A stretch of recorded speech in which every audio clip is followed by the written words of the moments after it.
Before we begin this One Piece Chapter 1081 review, I just want to point out something very interesting that just happened before we actually sat down to record. You see, I was drinking this coffee, and I personally like my coffee strong. I gave my wife a sip of this coffee. She is not quite a coffee lover. So she takes a sip of this coffee and is like, ooh, it's so bitter. And the first thing I think of is when Oda, he did a cover story with Ace where Ace tried to get into the Marines to infiltrate them. And he drank some coffee and it was bitter because Oda was basically venting because his secretary had made him some very bitter coffee. And he was like, no more bitter coffee. The Marines are all drinking it and they're just hating it. So basically, there's a ban in the Marines on bitter coffee. There's just a little weird One Piece fact for you before we start this video. And I'm in a great mood, by the way, because this video, oh man, this chapter, I should say, has introduced me to some very nice things. I finally got to taste a frozen Hibari popsicle. It tasted so good. It was like the best frozen confectionery I have ever tasted. I've never tasted a better ice cream in my life. It was so good. It's from Aokiji Incorporated. If you see them at your local Walmart or whatever store, it's not promoting Walmart or anything like that, by the way. It doesn't sponsor anything like that, obviously. I don't know. Whatever grocery store you go to, you should probably pick up like all of the boxes because they're really good. Just look for the frozen girl on the front and the little man on the corner. He has like a sleeping thing on his eyes and like an afro perm thing. He actually makes them by hand himself every day. Freshly made boxes. He's insane. This guy has the power to freeze over so many Hibaris at once in his factory. I saw how it's made episode. It was awesome. Anyway, let's go ahead and actually get into the chapter. The chapter begins with a cover story of all these Straw Hat men sleeping, and we see that Sanji is the only one of them awake. They have bubbles floating above their head, and there's squirrels and for some reason. And on top of this, there's actually a book being read by Sanji called Cocking. So yeah, Sanji, I guess he officially likes cocking. Whatever that means. Either it means it's about chickens. It's either chickens, Color of Conquerors hockey, or Oda is just being funny. Anyway, let's actually continue into the real story. We start the actual story with Garp's ship obviously still in the sky, and Garp coming down, doing his massive fist of fate, galaxy impact, right into the ground. Garp is literally embodying Obelisk the Tormentor right now. If you don't know what that is, I feel sorry for your childhood. Garp, after throwing this punch, quite literally tells all the pirates, if you blink, I'll kill you. Basically, don't move. I'll freaking do it. This fist ain't playing. And he's like pissed off at himself because he's like, man, I can't believe it. That was so weak compared to what I used to be able to do. I'm old, he says. I'm an old man. Same thing he said when he was throwing cannonballs at Luffy. He's just like, I'm getting old. And that sucked. And literally the pirates on Hachidos are like, that's not enough destruction for you. What? What are you used to? I'm guessing that Garp, in his youth, was probably able to punch the planet directly in half if he tried hard enough. It kind of reminds me like how in Sabaody when Rayleigh was fighting off Kizaru, he's like, what was it that he said exactly? Something about being old and weaker now, and Kizaru's just like, you should keep those comments to yourself. Yeah, you're fending off a Navy Admiral. I know exactly what you're referencing. Yeah, that. Remember, Rayleigh was pretty close to the actual strength of Goldie Roger, and it's not like he was that far off. He wasn't quite as strong, but he was pretty close. And Garp, he was like pretty much on a level playing field as him and Whitebeard, as far as we know. At least Oda has pretty much stated this to be factual. And Garp, he's doing some damage here. I mean, his hockey is pretty overpowering. Garp's power is still pretty dang overpowered. He could probably still contend with the best of them. I mean, it makes you wonder what the fights were actually like 30, 40 years ago. And I was joking, by the way. Don't get all your panties up in a bunch because I said Garp could split the world in half. I was joking. What? He could split the galaxy in half. It's called Galaxy Impact. It's in the name. Now, I just don't want to disrespect the man with the fist because he might hurt me pretty bad if I do. I don't want to wake up and see Garp at the foot of my bed going, ah, boy, these are some good crackers. By the way, I heard you disrespected me, and then punch me in the freaking face. That would suck. I don't want that. Directly after Garp is done threatening pirates and complaining about his age, because he's like almost 80 years old. The guy is... Yeah, he's an old man. He is an old coot. He's he's getting up there. I mean, he's still pretty lively for his old age. I mean... he has his ambitions still, and I think that it's honestly hilarious, just the dynamic he really has. I just don't know why Garp is even actually a Marine, other than not wanting to get himself in trouble, because every time he hears Luffy's doing something bad, he's just like, ambitious boy! I'm so proud of him! Basically, it's something along those lines. They're looking for Kobe. Kobe shows up, and he's being followed by Hibari. Hibari's like, how do we get these cuffs off of Kobe in this ball and chain or whatever? Before anybody can really say anything, Hibari gets turned into to a Hibari popsicle trademark. And Hibari being this popsicle, he's being, basically, they're like, oh, only one person could have done this, and Aokiji shows up, and he's just like, oh, hey, I can't let you do this on Teach's watch and make him look bad. So, Garp is like, hey, could you please... No, Teach is out. Whatever, Teach is gone, okay? So that's why Aokiji's doing this. It's revealed he's the 10th Lieutenant Commander, whatever, and Garp is just like... Hey, we already knew that. Yeah, everybody already knew that. And Garp is just like, hey, could you please turn Hibari back and come back to the Navy? We miss ya. And Aokiji's like... Nah, I don't really feel like it, man. I'm sorry. I just can't. No thanks. I'm doing what I want. You do what you want. You know, we don't have to be on the same side anymore. Why? Because we get a flashback directly after this little spat they're having, and it goes to where basically we're on an island. It's an unnamed island in the New World. We see Samwon Wolf and some other members of the crew are frozen. And yeah, remember Samwon Wolf is massive, so this is like a lot of ice. And Teach shows up and sees this on this island, and he's pissed off. He's like, only one man in the world could do this. I better go find him. So he goes into the bar, and he actually finds Aokiji sitting there having a drink, and basically Teach is like, hey, what'd you do to my men? And Aokiji's like, hey, they attacked me first, leave me alone. And they end up getting a drink in, they make jokes. Aokiji's joking about how he's got a prosthetic leg from his fight with Magma Boy, Sakazuki. And basically, they explain that Aokiji lost a leg, and Sakazuki's body is completely riddled with scars. So Sakazuki didn't get out scot-free, and we know this because he's got a big scar on his face. Essentially what happens after this is that Blackbeard, Lafitte whispers to him, and Lafitte is just like, hey, maybe we should kill Aokiji, take his ice power, because Aokiji's done unfroze Blackbeard's crew now, and Blackbeard, Aokiji hears Lafitte tell this to Blackbeard, and Blackbeard's like, no, my crew member's an idiot, don't listen to him, join the crew, join me, I don't want to fight an admiral. Because I guess Blackbeard even fears Aokiji a little bit. That already just saw a very strong potential there to have somebody from the world government that was that high ranking join the crew. And Aokiji's like, we just drank together. Why would I join you? And Blackbeard's like, oh, it don't matter. Basically, he ends up joining anyway. It doesn't really matter. The point is that he does agree to join. And then we get a very important section in this story.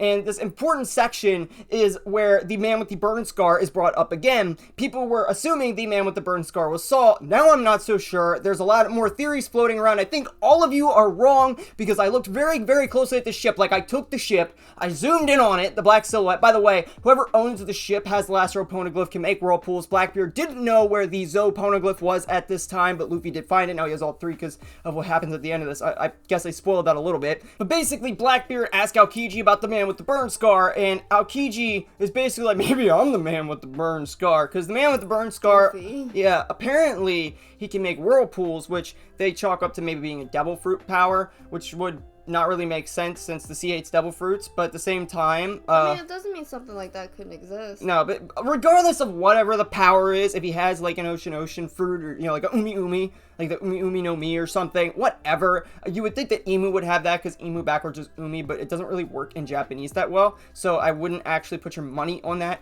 but it's a possibility because we are talking a lot about the mother of the planet or sea, whatever, but in reality here, the ship has a silhouette shown. And I immediately looked and zoomed in very closely on this silhouette.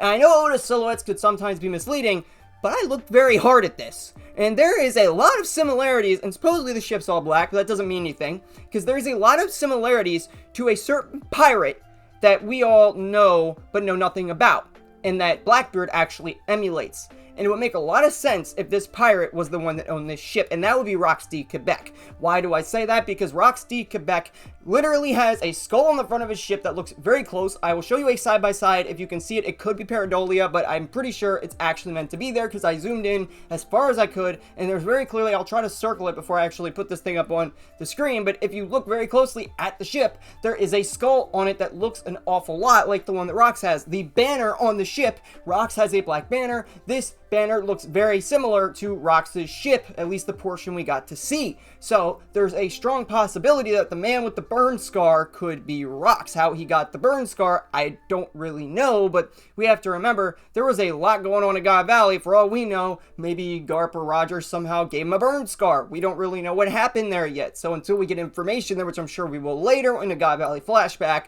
we'll probably get an explanation as to how that would be. Now, I could be wrong. It could still be Saul. And if it is Saul, it seems kind of less than coincidental that Aokiji would actually bring up a friend that he remembered during the Ohara incident, because he did say that he remembers that and the fate of a little girl, which was Nico Robin, obviously, that he held in his hands. But he doesn't remember the last road poneglyph being there, and since he doesn't remember that, clearly Aokiji has no idea about this, but Shiryu brings up a very important point, and that is that the man with the burn scar might work for the world government, and if he works for the world government, it might be a plan to keep this last road poneglyph out of the hands of pirates. That way they can't find the One Piece, which is a very intelligent idea. And he says after, because now Blackbeard has a couple of people that were pretty high up members that worked for the world government. I mean, Shiryu was like head jailer, Aokiji was an admiral. He's getting a lot of world government betrayers on his team. That's true.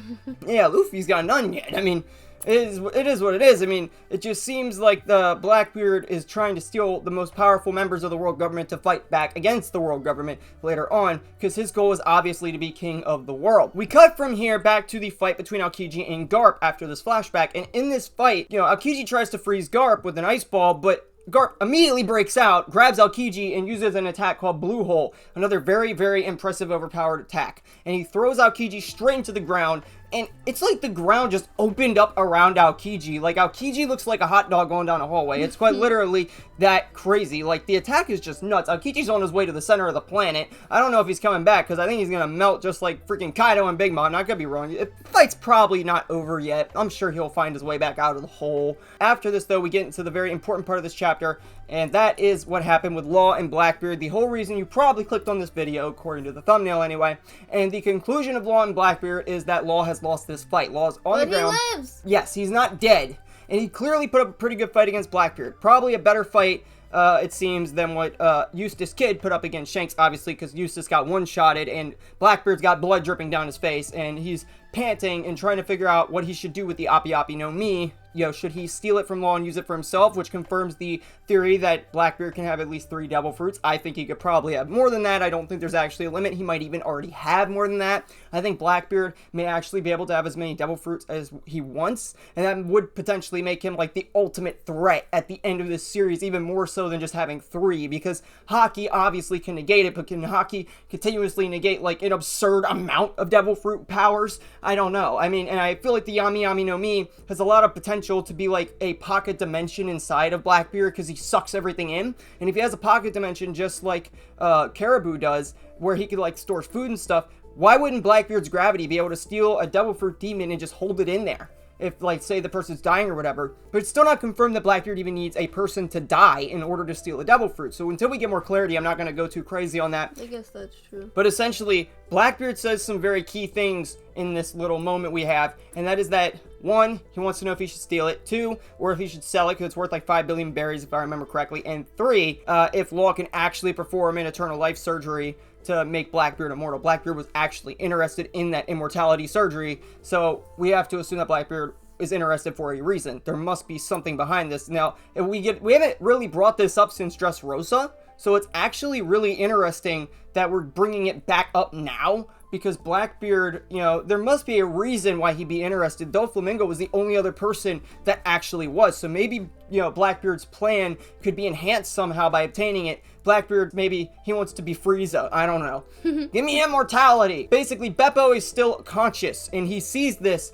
And I guess he hasn't whipped this little trick out yet, because after hearing this, Beppo's like, oh, hell no, you ain't doing that to my captain. So he takes out a Rumble Ball, which Chopper gave him. Well, it's kind of like a Rumble Ball, whatever. He eats it. I'm assuming that's what it is. And then it throws him straight into Sulong. And Beppo! Sulong Beppo! Dude, Beppo is massive, man. Like, you need to look at the size of Beppo and put him next to Blackbeard. I mean, you don't have to. He's already next to Blackbeard, where he goes and tries to swipe Law away right after this. But Beppo is like huge, because you gotta remember, Blackbeard is big. He's like Jinbei size, maybe a little bigger. He's huge, man. All the Yonkos are pretty tall, but Blackbeard's a big guy.